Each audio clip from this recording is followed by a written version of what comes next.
Hoje a gente começa uma matéria nova, gente. Hoje nós vamos falar de Idade Média. Como vimos na aula passada, ocorreu a invasão dos bárbaros.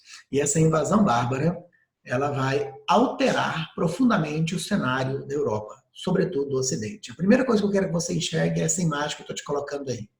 Ela mostra o jeito que a gente vai enxergar a Idade Média. A gente vai enxergar a Idade Média como um período no qual temos que estudar Oriente e Ocidente separados, mas interagindo, tá? Separados, mas interagindo.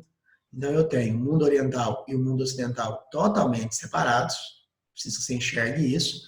E também vamos ver que no caso do Ocidente tudo começa com as invasões bárbaras do século V. Mas também temos uma segunda divisão, a divisão entre a Alta Idade Média e Baixa Idade Média. Eu preciso que vocês vejam isso. Veja que eu fiz questão de fazer aqui uma coisa que parece poesia construtiva, né? Poesia concretista, perdão.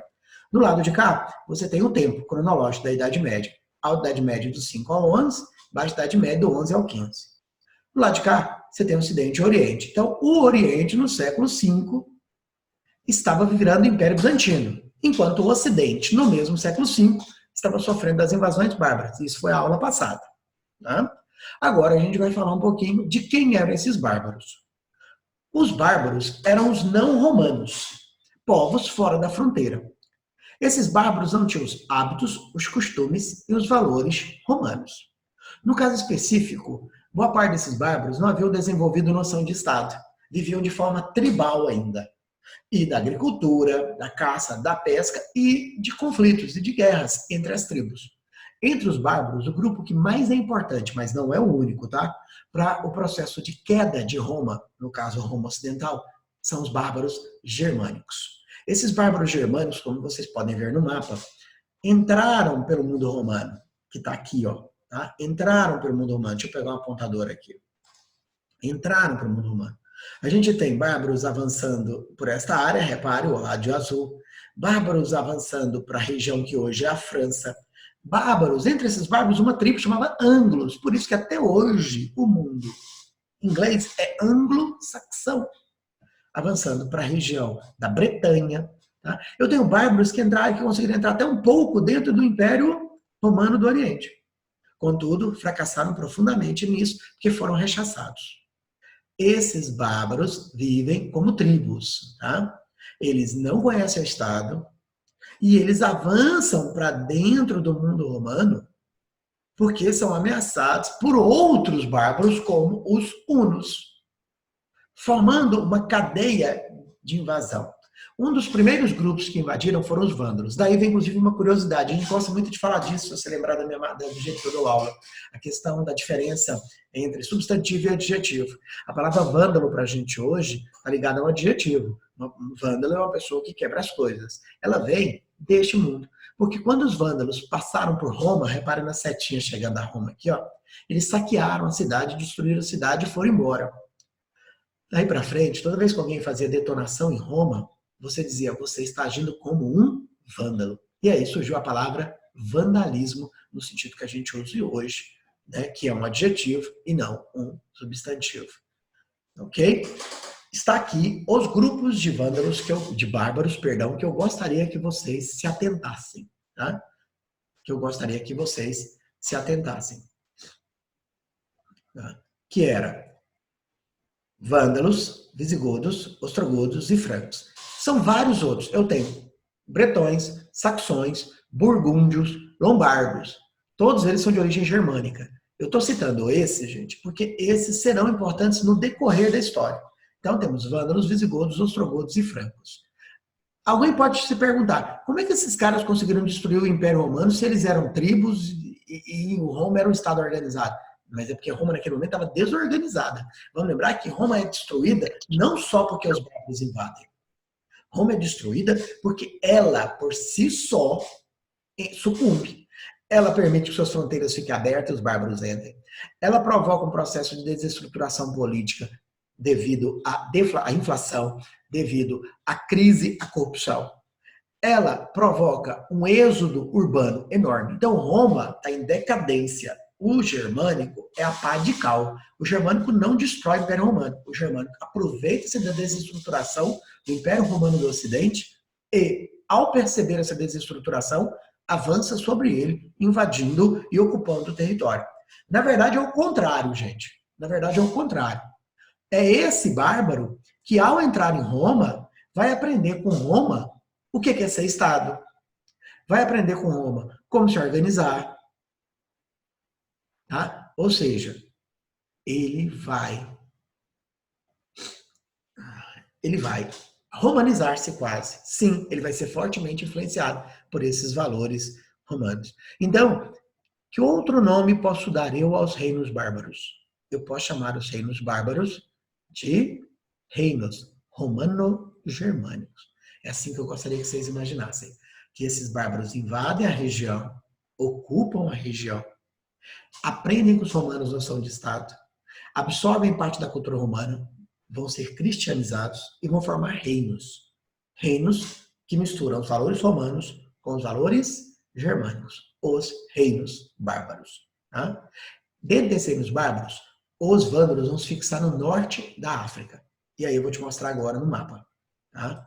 Os vândalos vão se fixar no norte da África.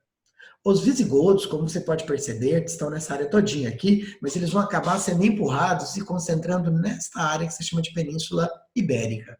Então, você que vê uma origem portuguesa, por causa da colonização do Brasil, lá no seu antepassado remoto, tem história visigótica dentro da história portuguesa.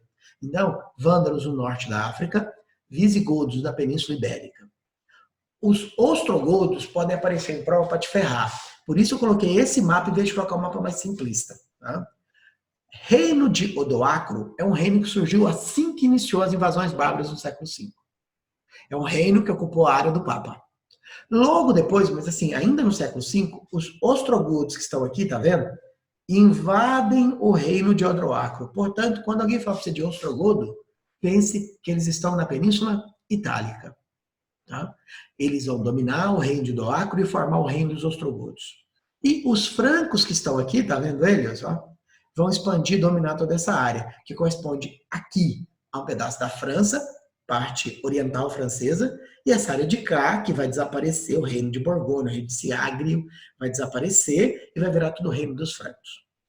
Sendo estes, eu escrevi até com letras garrafais, o mais longo de todos. O mais longo de todos.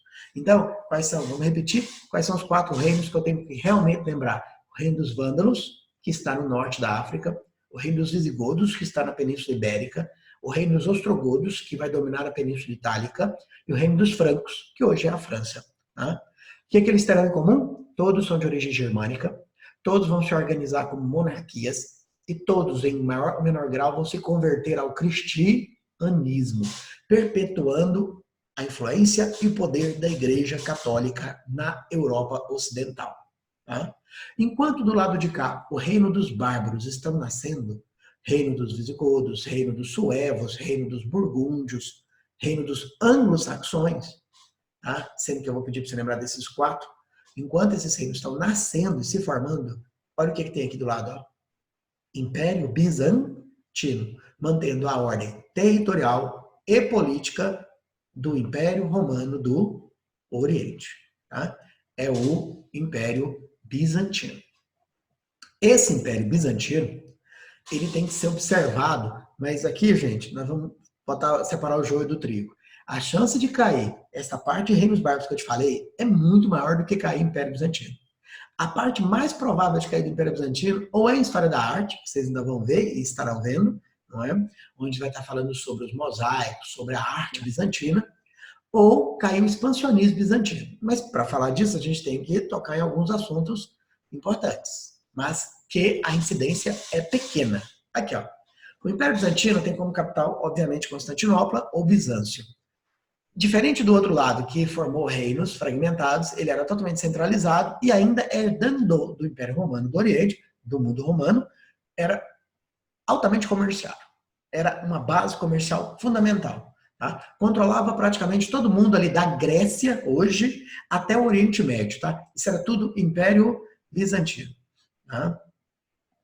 Dá para fazer essa relação, sim, Felipe. Então, tudo Império Bizantino.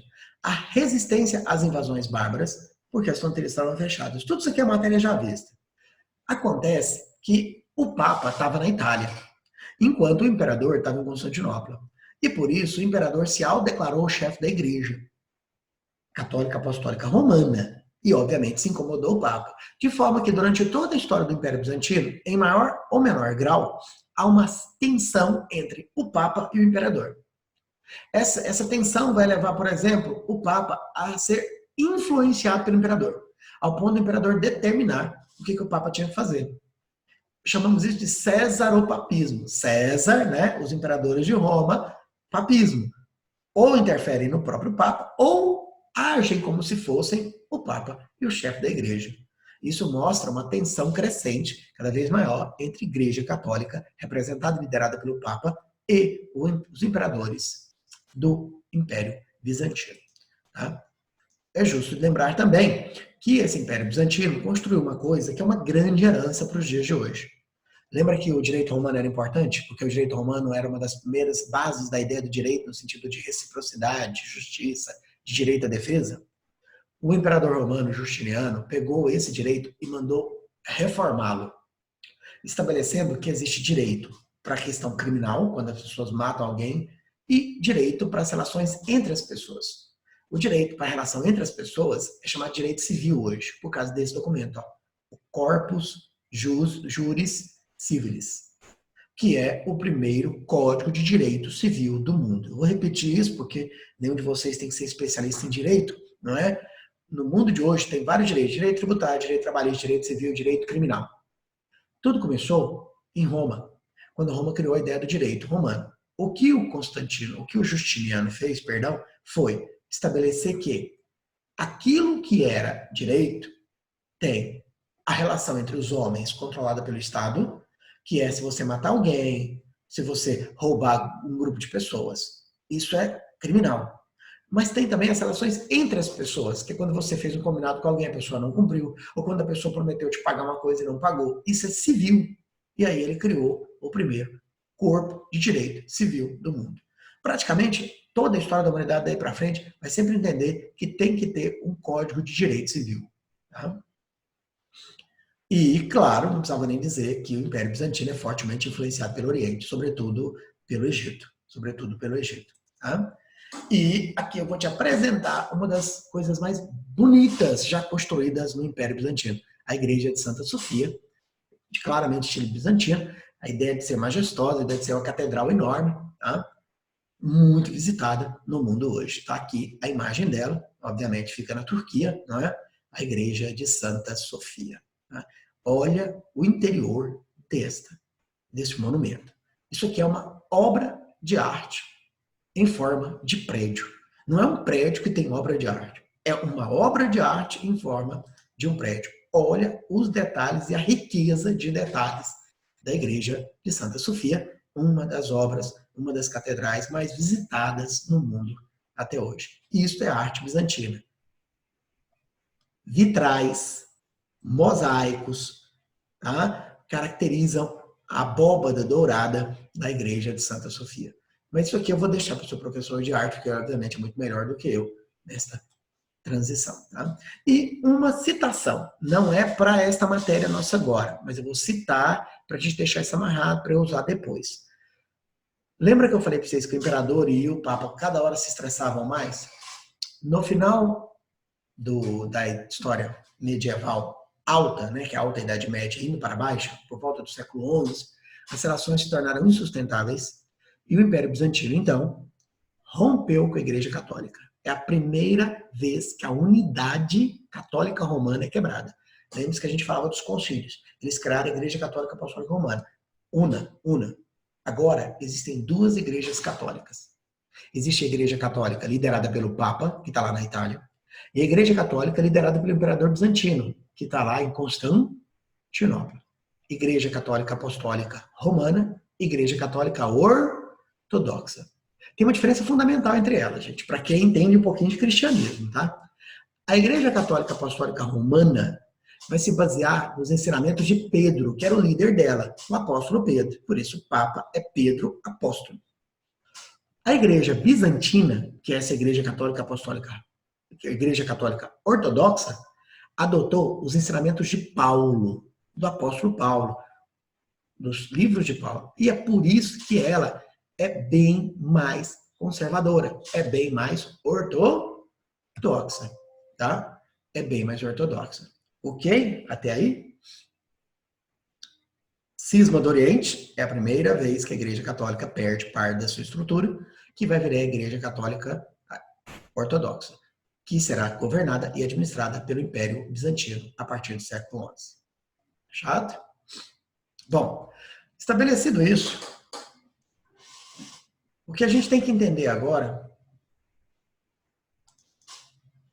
é que dentro desse processo de cesaropapismo, há uma preocupação em tentar fazer uma mudança. E aí entra o novo assunto, o expansionismo. O que eu estou querendo dizer aqui? Que o lado oriental está vendo o lado ocidental em crise. Como o lado oriental está vendo o lado ocidental em crise, ele pensou, lá está formando vários reinos, esses reinos são pequenos e fracos. Eu acho que eu tenho força de reconstruir. Apresento a vocês o único imperador do Império Bizantino que eu gostaria que vocês lembrassem o nome. Justiniano. O imperador Justiniano representa o auge do Império e tem um único objetivo: dominar novamente a parte oriental, reconstruindo novamente o Império Romano.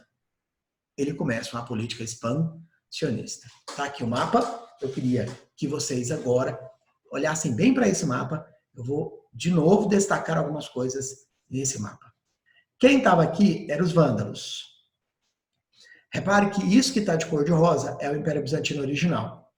O Império Bizantino tem alvos possíveis de serem atacados. Eu posso atacar os vândalos, eu posso atacar os visigodos, eu posso atacar os francos e eu posso atacar os ostrogodos, que estavam aqui, ó. Os ostrogodos.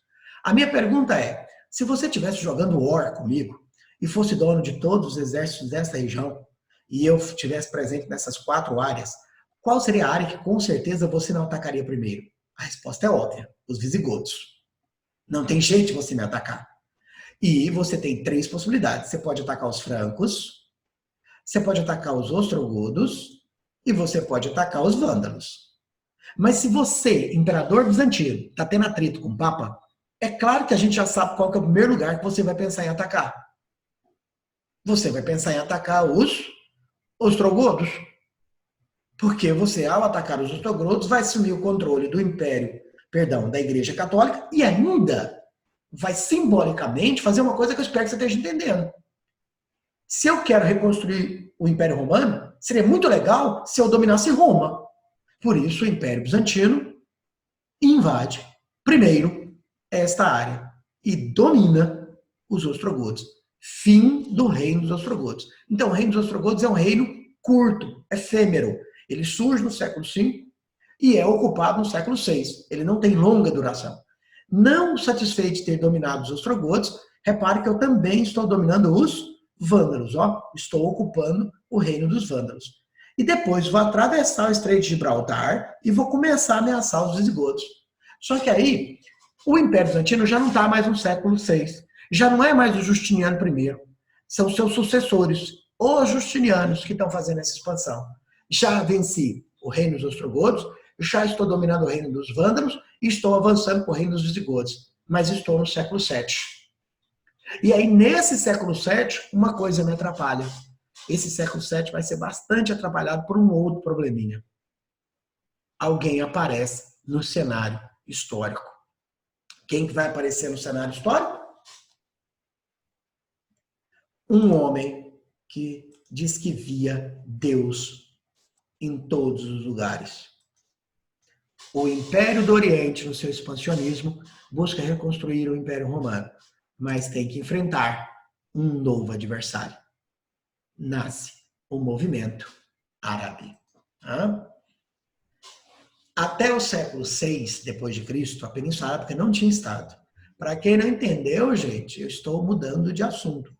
Todos eles estarão relacionados. Eu ainda estou no Oriente, mas agora não estou mais falando de Império Bizantino. O Império Bizantino está atingindo o seu clímax, reconstruindo ou tentando reconstruir o Império Romano do Ocidente, junto com o Império Romano do Oriente. E, enquanto isso, um cara que não tinha nada a ver com a paçoca estava lá na Península Arábica.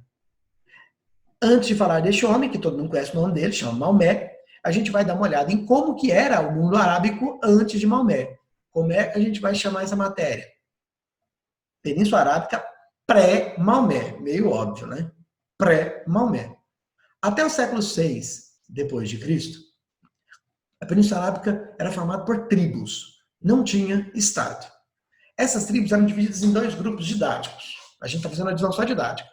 Os árabes que viviam no deserto, geralmente criavam animais, viviam perto de oásis, tá? E praticamente tinham uma dinâmica de vida própria, morando em grandes tendas, fazendo refeições coletivas. E às margens dos mares da Península Arábica, o Mar Vermelho de um lado, o Golfo Pérsico do outro, o Mar Arábico no sul, você vai ter cidades nascendo. Essas cidades vivem do comércio. Essas cidades são o elo entre os beduínos, que são os árabes do deserto, e o resto do mundo. Essas cidades mantêm relação comercial com outras regiões por meio de mar, por meio de caravanas, tá? As caravanas de comércio arábica, e são o elo de ligação. Gostou? São o elo entre os beduínos e os sacerdotes. As religiosidades islâmicas, perdão, falei bobagem, vou me corrigir. As religiosidades arábicas antes do islamismo eram politeístas, antroposomórficas.